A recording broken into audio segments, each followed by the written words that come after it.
अजगर हिंदी लोक कथा। अजगर फोक टेल इन हिंदी। बहुत वर्ष पहले एक राजा की दो हठी रानियां थी। बड़ी रानी शोभा बहुत अच्छे स्वभाव की दयावान स्त्री थी। छोटी रानी रूपा बड़ी कठोर और दुष्ट थी। बड़ी रानी शोभा के एक पुत्री थी, नाम था देवी। रानी रूपा के भी एक बेटी थी, नाम था तारा। रानी रूपा बड़ी चालाक और महत्वाकांक्षी स्त्री थी। वह चाहती थी कि राज्य की सत्ता उसके हाथ में रहे। राजा भी उससे दबा हुआ था। रानी रूपा बड़ी रानी और उसकी बेटी से नफरत करती थी। एक दिन उसने राजा से कह दिया कि रानी शोभा और देवी को राज महल से बाहर निकाल दिया जाए। राजा रानी रूपा की नाराजी से डरता था। उसे लगा कि उसे वही करना पड़ेगा जो रूपा चाहती है। उसने बड़ी रानी और उसकी बेटी को राजमहल के बाहर एक छोटे से घर में रहने के लिए भेज दिया। लेकिन रानी रूपा की घृणा इससे भी नहीं हटी।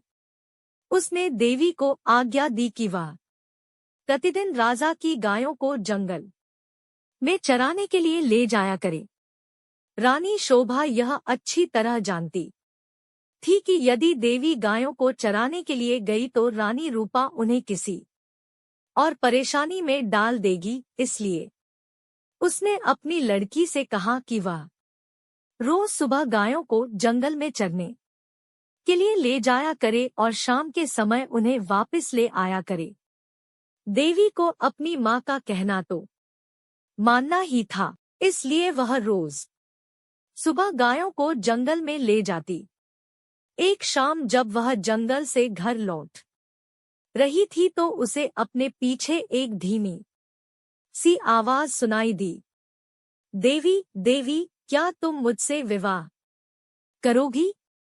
देवी डर गई। जितनी जल्दी हो सका उसने गायों को घर की ओर हाँका। दूसरे दिन भी जब वह घर लौट रही थी तो उसने वही आवाज पुनः सुनी। वही प्रश्न उससे फिर पूछा गया।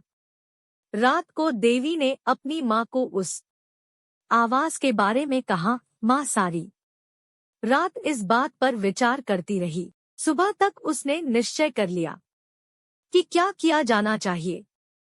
सुनो बेटी, वह अपनी लड़की से बोली, मैं बता रही हूँ कि यदि आज शाम के समय भी तुम्हें वही आवाज सुनाई दे तो तुम्हें क्या करना होगा? बताइए माँ, देवी ने उत्तर दिया। तुम उस आवाज को उत्तर देना। रानी शोभा ने कहा, कल सुबह तुम मेरे घर आ जाओ, फिर मैं तुम से विवाह कर लूंगी। लेकिन माँ, देवी बोली, हम उसे जानते तक नहीं।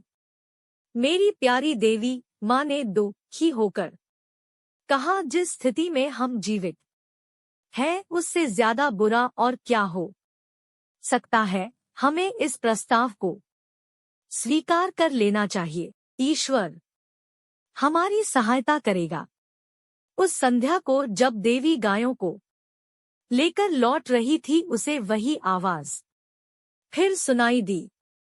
आवाज कोमल और दुख भरी थी। देवी देवी, क्या तुम मुझसे विवाह करोगी? क्या तुम मुझसे विवाह करोगी? आवाज बोली।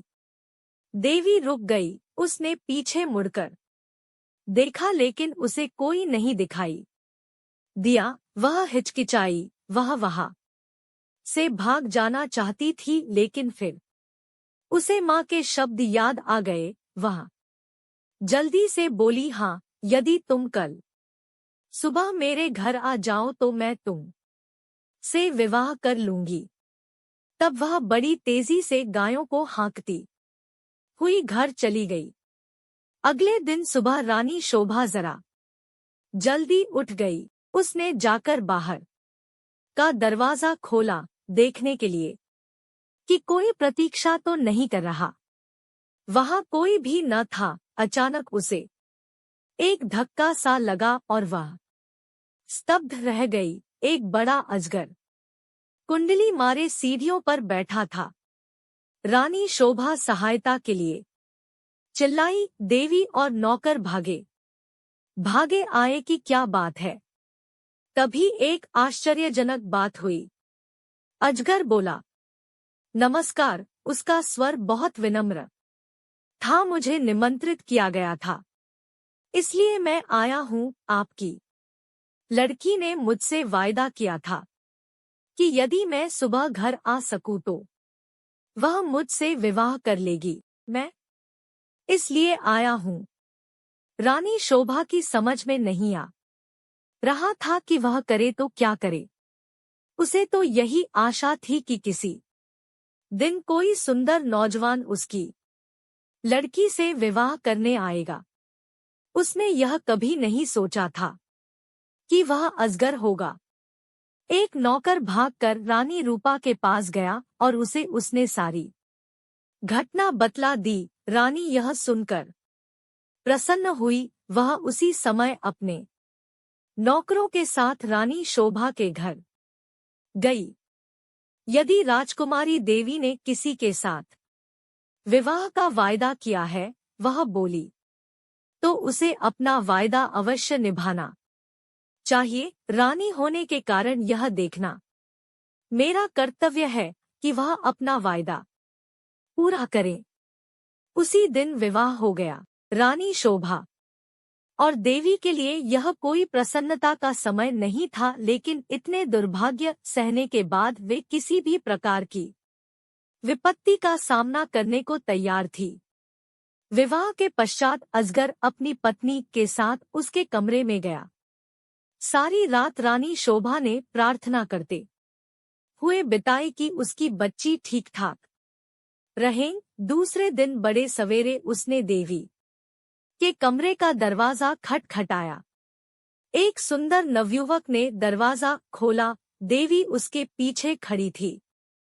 मैं आपको कह नहीं सकता कि मेरी जान बचाने के लिए मैं आपका और देवी का कितना आभारी हूँ। वह नवयुवक बोला, मैं एक शाप के कारण अजगर बन गया था। एक वनदेवता मुझसे क्रुद्ध थे और उन्होंने मुझे अजगर बना दिया। बाद में उन्हें अपनी करनी पर दुख हुआ। तब उन्होंने कहा कि यदि कोई राजकुमारी मुझसे विवाह कर लेगी तो मैं फिर से मनुष्य बन जाऊंगा। और अब देवी ने मुझसे विवाह कर लिया है। मेरा शाप उतर गया है। अब मैं फिर कभी अजगर नहीं बनूंगा। रानी शोभा बहुत प्रसन्न हुई। वह अपनी लड़की और दामाद को राजा से मिलाने के लिए ले गई। यह बड़ी विचित्र घटना थी। चारों ओर से लोग इस विचित्र नवयुवक को देखने राजमहल में आने लगे। सभी उत्सुक थे सिवाय रानी रूपा के। रानी रूपा बहुत गुस्से में थी। उसने झल्लाते और खींचते हुए अपने आप को कमरे में बंद कर लिया। देवी का भाग्य उससे देखा नहीं जा रहा था। वह चाहती थी कि उसकी बेटी तारा भी ऐसी भाग्यशाली बने। आखिरकार उसे एक युक्ति सूझी। उसने झपनी लड़की को बुलाया। देवी का विवाह तो अब हो गया है, वह बोली, इसलिए गायों को जंगल में चराने के लिए तुम ले जाया करो। नहीं, तारा चीख कर बोली, इतने नौकर है तो फिर मैं क्यों गायें चराने जाऊं? यह मेरी आज्ञा है। रानी क्रुद्ध होकर बोली, एक बात और भी सुनो। यदि जंगल में कोई तुमसे विवाह का प्रस्ताव करे तो तत्काल कह देना कि तुम विवाह के लिए राजी हो। यदि वह अगले दिन सुबह हमारे घर आ जाए। तारा माँ की इस योजना से भीत हो गई। वह गायों को जंगल में नहीं ले जाना चाहती थी। वह खूब रोई, लेकिन रानी फिर भी नहीं पिघली। तारा को उसकी आज्ञा माननी पड़ी। तारा रोज सुबह गायों को जंगल में चराने के लिए ले जाती और फिर शाम के समय वापस ले आती। लेकिन उसने एक बार भी जंगल में किसी तरह की आवाज नहीं सुनी जो यह कह रही हो, क्या तुम मुझसे विवाह करोगी?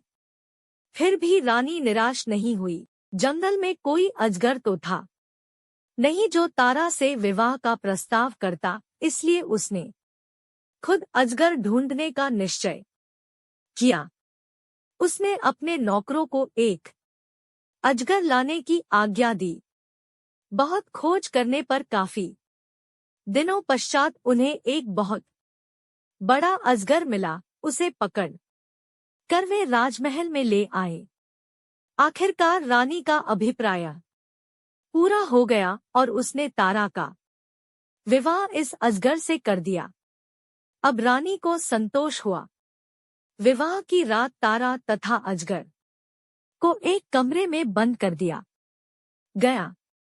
रानी अधीरता से सुबह की प्रतीक्षा कर रही थी। रानी रूपा ने सवेरे सवेरे ही लड़की के कमरे का दरवाजा खटखटाया, लेकिन कोई उत्तर न मिला। उसने जरा और जोर से दरवाजा खटखटाया, लेकिन दरवाजा तब भी न खुला। रानी से और प्रतीक्षा न की गई और उसने धक्का देकर दरवाजा खोल दिया।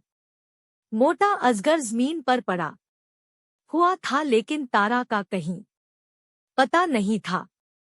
रानी चीख पड़ी। महल में सभी ने उसका चीखना सुना। राजा और नौकर भागे आए कि क्या बात है, राजकुमारी कहाँ है? सब चिल्लाए।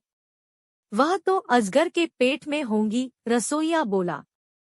देखो वह कितना मोटा हो गया है। रानी अब बड़ी जोर जोर से रोने लगी। राजा भी रोने लगा।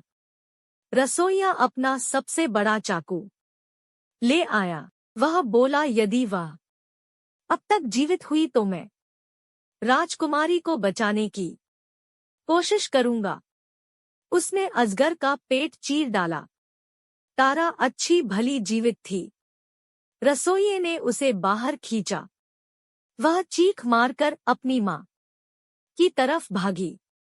अजगर की मृत्यु हो गई और साथ में रानी रूपा की इस इच्छा की भी कि तारा का विवाह देवी की तरह ही किसी योग्य और संपन्न नवयुवक से हो।